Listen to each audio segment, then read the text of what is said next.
everybody, welcome back to Washington Post Live. Of course, hi to all of you checking us out on WashingtonPost.com as we stream live, and a perfect opportunity for all of you checking us out on the internet to find out what's going on the internets, what's been hot and what's not hot this week on the vast majority of tubes flying around the world. This is Blog Show. Blog Show. Blog Show. Welcome to the Blog Show, where we try to bring the magic of sports blogging to you via the wonder of the talking picture box. I am Jamie Mottram from Fan House and Mr. Irrelevant. I am joined, as always, from DC Sports Blog. It's my personal zero hero, Agent Steins himself, Dan Steinberg. Quite an introduction. Thank you, Jamie. We'll go through the weekend blogs, as always. This is the 10 minutes a week that we're allowed out of our basements, and every time I mention another blogger, they get their wings and a ring. Go check out the site when you hear the ring. So the most important thing in the weekend blogs, Gilbert Arenas, the year of the takeover, he goes down, knee buckles, our hearts buckle, and he blogs about it on his own blog on NBA.com. And more on that in a second, but my knees buckled also because this was the year of the takeover. I mean, from the rise of the Agent Zero nickname from WizNuts.com to the general sporting lexicon, to the hibachi saying, to the phenomenal swag, to the buzzer beaters, 60 points against Kobe, 50 points in Phoenix. And we got t-shirts from the Hype Guy, we got t-shirts from Yay Sports. Yeah, on and on and on. Bloggers were all over this. Personal highlight for me, because I was there, was Gilbert's 25th birthday party in D.C., hosted by P. Diddy. Gilbert showed up in, what, a Lamborghini, was wearing the white tuxedo. It was striking. Yeah, and my personal favorite, the thing that I'll always remember, is when he had the $20,000 one-handed shooting competition against Deshaun Stevenson. I walked in a little bit late for that, but I got to see the end where Gilbert was squirming on the ground like a little tadpole. I can't believe you were there. That's like seeing Hendrix at Woodstock. It was awesome. It was definitely a blogging historical moment. And the reason that, in part, that Gilbert is the first sports blogging superstar is not that he scores 30 points a game or does all the aforementioned things, but he has his own blog, and he's already reacted on his blog to being out for the season with the knee injury. Right. Thursday at 5 o'clock, while he was still in Sibley Hospital, he posted a blog item, and my favorite part of the blog item is when he said that the worst part of getting injured was that night he went home and his internet connection was down and he couldn't play video games. I love it. The worst part about him getting injured was that my Wizards are going to get swept in the first round of the playoffs if they make it at all. Right. Well, but he just can't play video games. The man likes video games. He's a blogger. I do love Gilbert and his candid nature. All right, second topic from the week in sports blogging. It was baseball's opening week. And, of course, being the folks that we are, the biggest story for us came via LookoutLanding.com. It's Jay Buhner. Caught on the field, some ceremonial activity, literally playing grab ass with Raul Ibanez and Willie Bloomquist from the Mariners. And I don't think you can say that word. He was in there. He was in there. The first thing that came to mind for me was, I don't know the last time I've seen a power hitter go that deep. Wow. Yeah. That's a pretty good one. I think I could say grab ass if Billy Packer can say some of the stuff he's gotten away with this week. I've got one more joke for you. Do you remember what the Brooklyn Dodgers were called in the 50s? No. Dem bombs. Wow. Maybe that's what they should call the Mariners now? I'm not old enough to get Brooklyn Dodger jokes, okay, Dan. Cool. All right, number two from Major League Baseball's opening week from the Milwaukee Journal-Sentinel via Deadspin. It's a 12-person beer bong in the Milwaukee Brewers tailgate in the parking lot. Yeah, and the thing with that that's kind of striking to me is that you'd think that Nats fans would be the ones who really need to get obliterated before the games. I didn't know that it was going to be such a tough year for the Brewers. But did you understand what I was saying with the bums? Get it? Bums? No, moving on. The third joke from MLB's opening week. This one comes from Urban Backpacker and BallHype.com. Great news site, BallHype. It's a Frank Thomas Blue Jays commercial. They're trying to sell tickets or some such. They're actually a winning team now, the Blue Jays in the AL East. Anyways, it's a couple of kids pillow fighting in a bedroom, and then Big Daddy Frank Thomas joins the fray. And he's the designated pillow fighter. And just, well, take a look for yourself. Hey, you guys supposed to be in bed. Oh, yeah?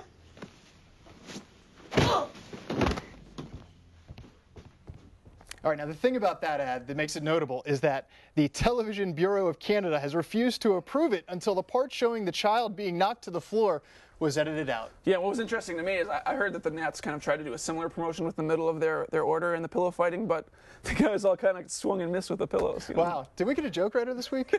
Blog show number 3, on fire. Okay, last item from baseball's opening week.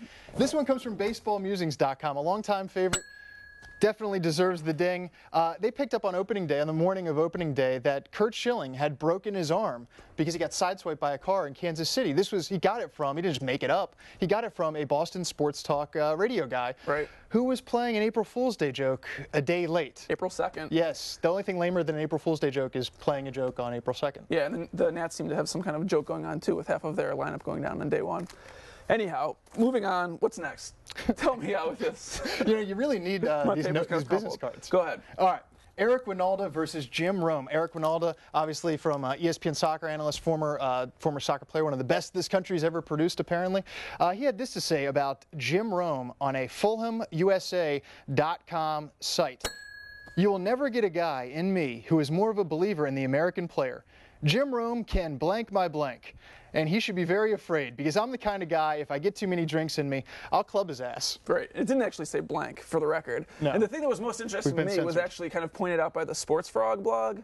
Sportsfrog.com? And yeah, Sports Frog. And that was that Eric Wynalda plays in men's leagues, over 30s men's league apparently, and he goes by the name Derek to kind of stay undercover. But Derek, I mean, if you're Eric and you're trying to be undercover, you can't call yourself Derek. Unless you go by Derek Zoolander, then that would actually be funny. That would be like you trying to pass yourself off as like Mamie instead of Jamie. And speaking of media feuds, we want to go back about 13 years to Jim Everett versus Jim Rome when Everett was on Rome's show. Rome kept referring to him as Chris Everett. Take a look back in the YouTube time machine at that little feud. I think that you probably won't say it again. I bet I do. Okay. Chris?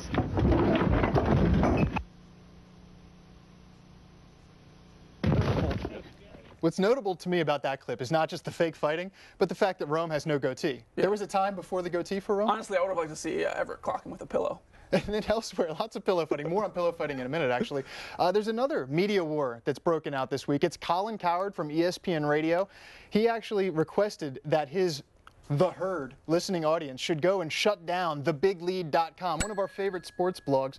So anyways, The Herd, I guess, all went and tried to shut down the Big Lead servers. And it did actually shut down this Thursday. Yeah, and I think it's totally lame. And I would like to say that bloggers might be losers, but sports talk radio hosts are bigger losers. Yes, and it's just mean.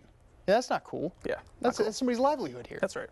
All right, moving on from media wars, let's go to random gossip, a little more lighthearted in nature. I guess the LA Times picked this up as a note, but PerezHilton.com, not a sports blog, still gets a ding, had the best photo, or at least Photoshop job. It's Britney at a Lakers game in a Kobe Bryant jersey/dress, and joined by two of her friends, one in a Chris Mim jersey dress and the other in a Luke Walton jersey dress. And the thing to me that was missing from this story, I think that Britney's kind of flighty a little bit. You never know what she's going to do next. I think she should have a Kwame Brown jersey. Yeah, Kwame versus Cake, and Britney's going to side with Kwame. That's right. If you don't get that joke, then go to KwameVersusCake.com. Ding. All right, next random gossip item of the week from Wizard of Odds. This suit is not black, and the Big Lead, etc. Reggie Bush was allegedly banned from the Playboy Mansion for I don't know what. I'm calling it an unspecified violation of Playboy rules. I'm calling it BS because his publicist came out and emailed all the bloggers that wrote about it and said that Reggie is not banned from the Playboy Mansion. He is, in fact, going to a party there later this month. Well, good for Reggie, man. I mean, he's had enough trouble with all the Heisman, his parents getting paid or whatever. He doesn't need any more legal problems. I love that things got so messed up there for a minute for Reggie and in sports blogs and everything that the publicist had to explain that, no, he's still going to party with Playmates. That's good. It's cool. All right, third item of random gossip from Fan House, from WithLeather.com, that are the purveyors of all things sexy in the world of sports. They found out that the Pillow Fighting League the TV rights have been acquired. Go to CanadaPFL.com to get all the news, but really the only quote that matters came from the Daily Variety. It's the producer that acquired the TV rights, Eddie October, nice name. His quote, "I'm gay, and even I know that girls pillow fighting is sexy." Yeah, one thing that I'd like to point out is all of these sports blogs picking up on all these stories involving scantily clad women. You'd almost assume that sports bloggers, by and large, are, guys in their 20s or something. Well, I'll bring up the YouTube clip of the week in a moment because it comes from a sports blogger that is not a guy. Okay, cool. I'm going to give you my cheese of the week real quick. I was a little bit depressed all week, a little bit down in the dumps because of this Gilbert Arenas thing, so I figured we needed a blue cheese. Get it, blue? Blue cheese. So Point Reyes Blue, creamy cheese from Northern California. Nice little tangy bite. You'll love it, but you can be sad while you eat it. Good with chicken wings? No. Go ahead. Well, it's blue cheese. It should be good with it, or else it's good for nothing. All right, we've come to the end of the road here on Blog Show number 3. Remember to tune in next week, Friday at 6 p.m. on Washington Post Live here on the Comcast Sportsnet. You'll see what T-shirts we're wearing. Agent Zero and Who Wants to Sex Mutombo are the wardrobe for this week. But here is the YouTube clip of the week, courtesy of Miss Chatter of Just a Nats fan fame. It's Teddy Roosevelt making his zip wire entrance on opening day at RFK Stadium. What do I see on the roof? Well, didn't have any pressure.